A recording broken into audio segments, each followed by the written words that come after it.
While you were sleeping, engineers inside a locked-down factory in Shenzhen, China, quietly switched on a machine that the entire Western world spent years trying to make sure China could never build.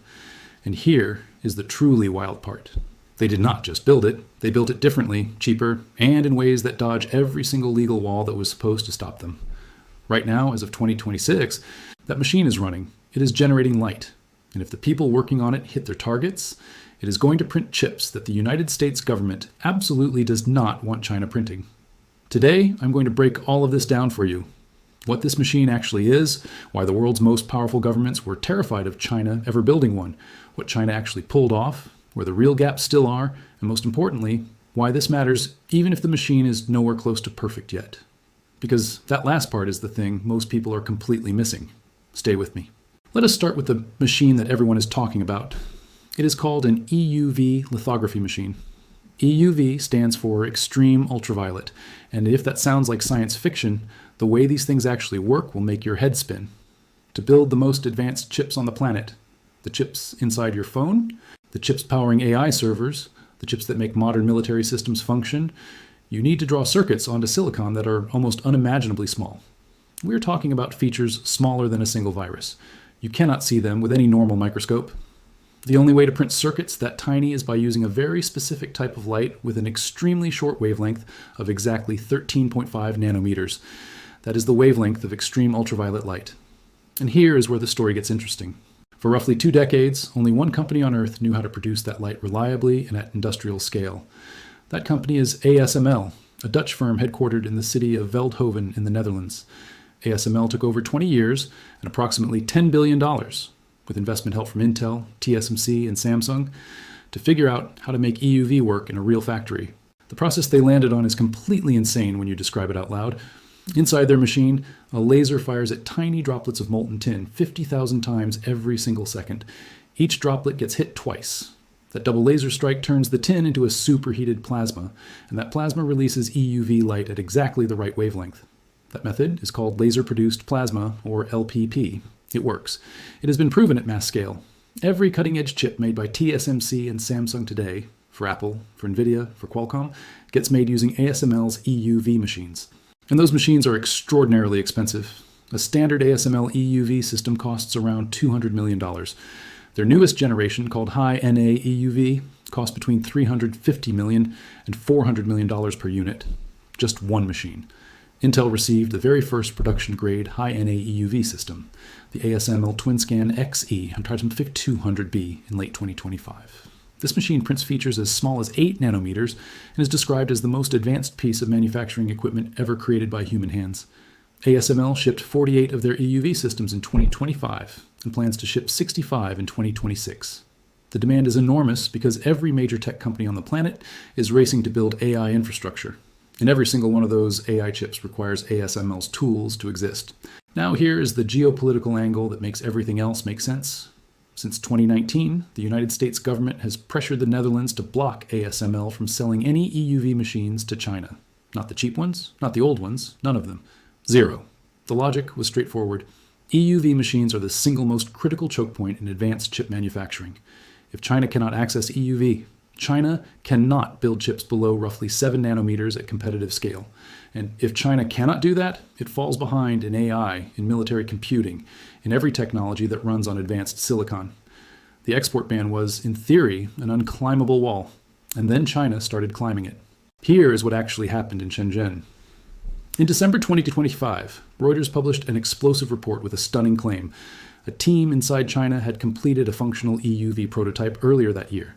The machine was already in testing, and the detail that made every semiconductor analyst sit straight up in their chair was this. The machine was reportedly built largely by former engineers from ASML itself. People who had worked on the original technology, who understood exactly how these systems were designed, had relocated to China. The project was reportedly described by people inside China as their own Manhattan Project, a whole-of-nation effort, thousands of engineers, companies, and state research institutes all working toward one goal. And at the center of it all, coordinating the entire operation, was Huawei. The security around this project was reportedly extreme. According to sources in the Reuters investigation, engineers working on the project were given fake identification documents to prevent foreign intelligence from tracking the people involved. The talent acquisition that fed this project began around 2019, right when the export bans started tightening. Signing bonuses reportedly reached between 3 and 5 million yuan, roughly 400,000 to 700,000 US dollars per person, plus housing subsidies on top of that. One name that surfaced was a former senior figure from ASML's light source division, whose team reportedly filed a stack of critical EUV patents in roughly 18 months after moving to China. You cut off the machines, so they hired the people who built the machines. From a pure strategic standpoint, you have to acknowledge how effective that move turned out to be. Now let us get into the technical details because this is where things get genuinely fascinating. The Chinese prototype does not copy ASML's method exactly. Remember how ASML uses that molten tin droplet and double laser approach called laser-produced plasma? China is pursuing something different. The technology at the center of the Huawei-led project is called laser-induced discharge plasma, or LDP. Instead of firing a laser at a falling tin droplet, LDP works by vaporizing tin, often using rotating tin-coated discs, and then hitting that tin vapor with a high-voltage electrical discharge. That discharge converts the tin cloud into plasma, and that plasma emits EUV light at the same 13.5 nanometer wavelength. Same wavelength, different path to get there. Why go this route instead of copying ASML's method directly? Several reasons. LDP is mechanically simpler. It involves fewer of the insanely complex laser control systems that ASML spent years perfecting. The light source itself is more compact, energy consumption is lower. And critically, this is the strategic genius of the whole approach. LDP sidesteps a massive pile of ASML's most restricted patents. The Americans and Dutch thought they had the legal walls covered. They blocked the machines and protected the IP. China's answer was to build a completely different door into the same room, using technology that does not step on the patents that were supposed to lock them out. The machine that reportedly came out of this effort is not small or elegant. Where ASML's standard EUV machines are engineered to fit neatly onto a fab floor, roughly the size of a large truck, the Chinese prototype reportedly fills an entire factory floor. That is not a failure of engineering. That is a deliberate strategy. When you are working around restrictions on precision components and cannot source the exact parts your competitors use, you compensate with scale, you make things bigger. You use more space to achieve the same physical result that a more refined machine achieves in less room. It is cruder, but it works, at least in a lab setting. Let us talk about the two biggest technical challenges that go beyond just the light source, because building an EUV machine is not just about getting the right light, it is about what you do with that light once you have it. The first major challenge is optics. At EUV wavelengths, light does not pass through glass. Glass absorbs EUV light almost completely. That means you cannot use traditional lenses at all. Instead, EUV machines must use mirrors. Extremely precise mirrors, coated with dozens of alternating microscopic layers of molybdenum and silicon. These mirrors must be polished to atomic smoothness. Traditionally, the only company capable of making mirrors to this standard was Zeiss, a German optics manufacturer that is deeply integrated with ASML's supply chain. China's answer to this problem came from the Changchun Institute of Optics, Fine Mechanics and Physics, sometimes called CIOM. Their researchers reportedly developed molybdenum silicon multilayer mirrors hitting around 65% reflectivity. Zeiss mirrors for ASML machines sit closer to 70%. That 5 percentage point gap sounds small, but here is the brutal math that makes it matter enormously. An EUV machine bounces light off 10 to 12 mirrors in sequence before that light ever touches a silicon wafer. Every time the light hits a mirror, you lose a percentage of it. A 5% gap per mirror compounded across 12 mirrors means you lose a massive chunk of your total light output by the end of the optical path. China's answer to this compounding loss is the same answer they applied to the machine itself. Make it bigger, make the components larger, accept lower efficiency, and compensate with brute force. It is not elegant, but it points photons at the wafer. The second major challenge is one that barely anyone outside the semiconductor industry ever talks about, and it is sneaky in the most annoying way possible. Helium. Modern EUV manufacturing runs on helium. You need it for cooling critical components, for its chemical non-reactivity, so it does not interfere with the manufacturing process, and for detecting leaks in the extremely sensitive systems that EUV machines rely on. There's essentially no practical substitute for helium in this application, and China imports the majority of its helium supply. In an interesting strategic twist, China has moved to restrict its own helium exports in order to prioritize domestic fabs and ensure supply for its own semiconductor manufacturing push. The country that used to depend on foreign helium is now making sure that helium stays home. So, where does the Chinese prototype actually stand right now in 2026? Let us be honest about the numbers. The light source on the Chinese prototype reportedly outputs somewhere between 100 and 150 watts of EUV power. Some reports have pushed that estimate as high as 150 watts. Here is what that means in context. ASML hit 250 watts back in 2017, nearly a decade ago, and that was enough to process 125 wafers per hour at the time. ASML's current production systems run at around 600 watts, and in early 2026, ASML published research discussing a path toward a 1,000 watt system. The Chinese prototype is running at roughly 1/3 to 1/2 of what was considered the entry-level commercial threshold almost a decade ago. Throughput on the prototype is reported at around 10 wafers per hour. ASML's machines do hundreds of wafers per hour. The gap in raw production speed is enormous. And yet, and this is absolutely the part I want you to lock in, the gap in raw performance compared to ASML does not determine whether this machine matters. What determines whether this machine matters is what it can do compared to the workaround China has been stuck using while it cannot access EUV.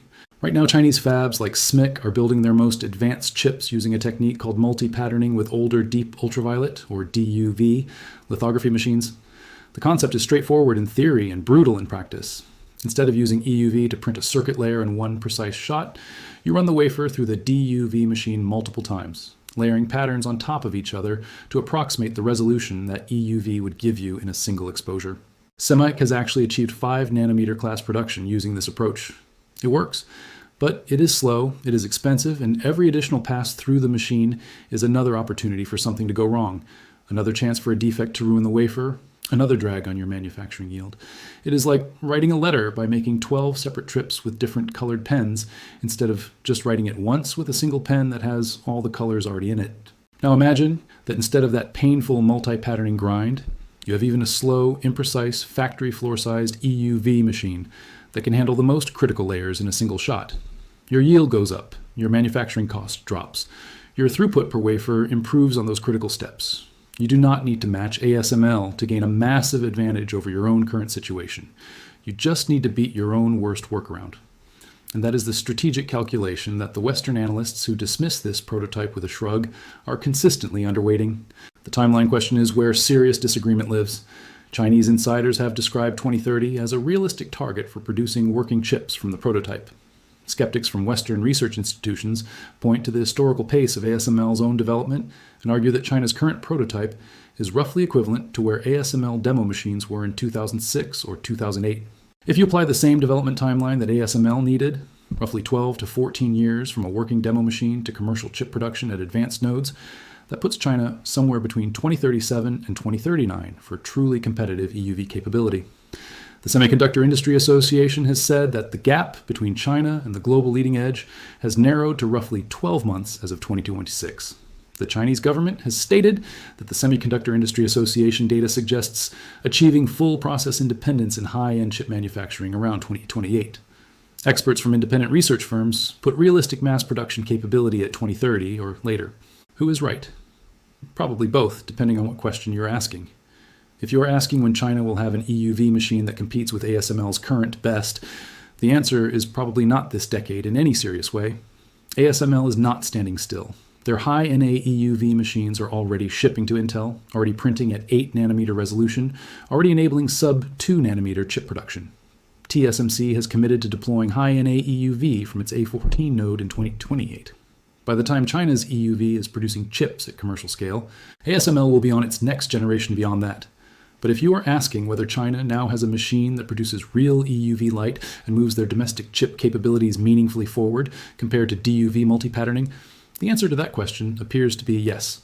The most credible technical benchmark to watch right now is not wafer throughput or chip node size, it is the light source power output. Right now, China sits at roughly 100 to 150 watts. The threshold that actually unlocks practical high-volume manufacturing is 250 watts.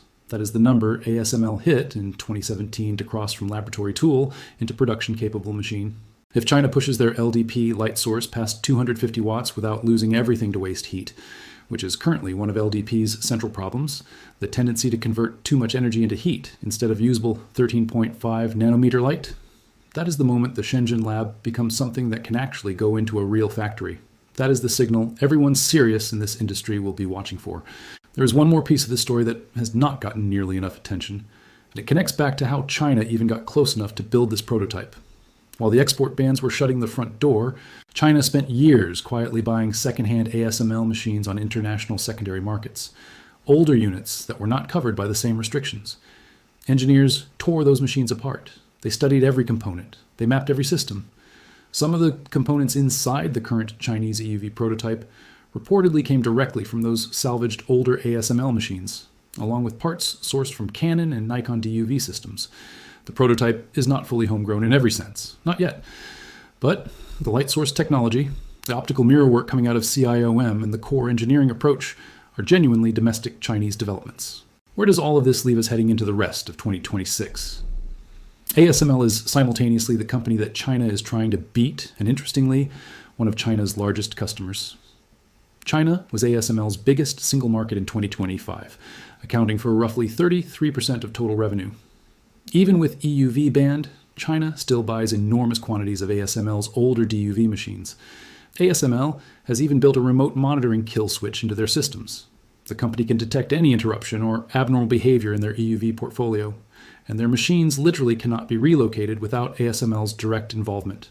The business relationship and the technology war are running in parallel, which makes this one of the strangest competitive dynamics in the history of industrial technology. Here's what I genuinely believe after going through all of this data. The prototype is real. The light is real. The people who built it are real, and they are serious. And they have resources that almost no other engineering team on Earth can match when a government decides to treat a technology problem like a national survival question. The machine is not competitive with ASML today. It is not going to make ASML irrelevant this year or next year or probably for many years after that. But what it has done is something that mattered enormously to the people who built the export ban strategy in the first place. It has proven that the wall has a crack, that the fundamental physics can be solved by a team that does not have access to the original equipment or the original supply chain. And in technology, once the physics is proven, what follows is engineering. And engineering is a problem that can be solved with time, money, and talent. China currently has all three in historically unusual quantities. The next chapter of this story will not be written in a press release or a Reuters exclusive. It will be written in a factory yield report, in a wafer count. In the moment some Chinese fab manager looks at the numbers and realizes that the EUV machine in their building is outperforming the DUV multi-patterning line it replaced. That is the quiet inflection point that changes the calculation for everyone. And based on everything happening right now, that moment is coming. The only real question is exactly when. This chip war is nowhere near over, and honestly, it is just getting interesting.